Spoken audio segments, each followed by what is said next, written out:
திருப்பூரில் இந்தியா கூட்டணி சார்பில் போட்டியிடக்கூடிய இந்திய கம்யூனிஸ்ட் கட்சியை சேர்ந்த சுப்பராயனுக்கு ஆதரவாக 1000க்கும் மேற்பட்டோர் இருசக்கர வாகன பேரணியாக சென்று வாக்கு சேகரித்தனர். இதுகுறித்த விவரங்களை நமது செய்தியாளர் பாலாஜி பாஸ்கரிடம் கேட்கலாம். வணக்கம் பாலாஜி பாஸ்கர், இந்த பிரச்சாரத்திற்கு மக்களிடம் எதிர்பார்ப்பு எப்படி உள்ளது, வரவேற்பு எப்படி உள்ளது, விவரங்களை பதிவு பண்ணலாம்.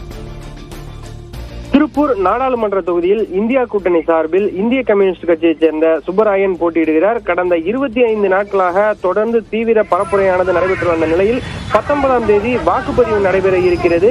இதனையடுத்து இன்று மாலை 6 மணியுடன் பிரச்சாரம் நிறைவடைய உள்ளதால் இறுதிக்கட்ட பரப்புரையானது மிகவும் சூடுபிடித்த வண்ணம், அதாவது ஏராளமான திமுக மற்றும் இந்திய கம்யூனிஸ்ட் கட்சி மற்றும் கூட்டணி கட்சி தொண்டர்கள் அனைவரும் இணைந்து வாகன பேரணி ஒன்றை ஏற்பாடு செய்திருந்தனர்.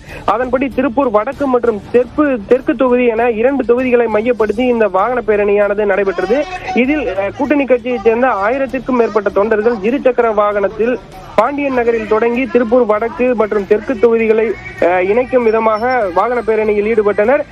1000க்கும் மேற்பட்டோர் இருசக்கர வாகனங்களில் வாகன பேரணியில் ஈடுபட்டதால் திருப்பூர் மாநகர் முழுவதுமே ஒரு பரப்புரையானது தீவிரமடைந்த நிலையிலேயே காணப்பட்டது.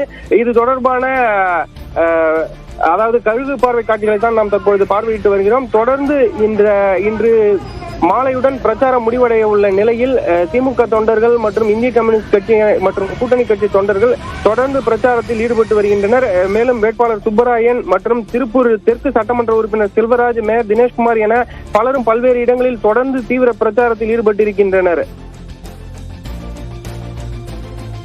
தகவல்களுக்கு நன்றி பாலாஜி பாஸ்கர்.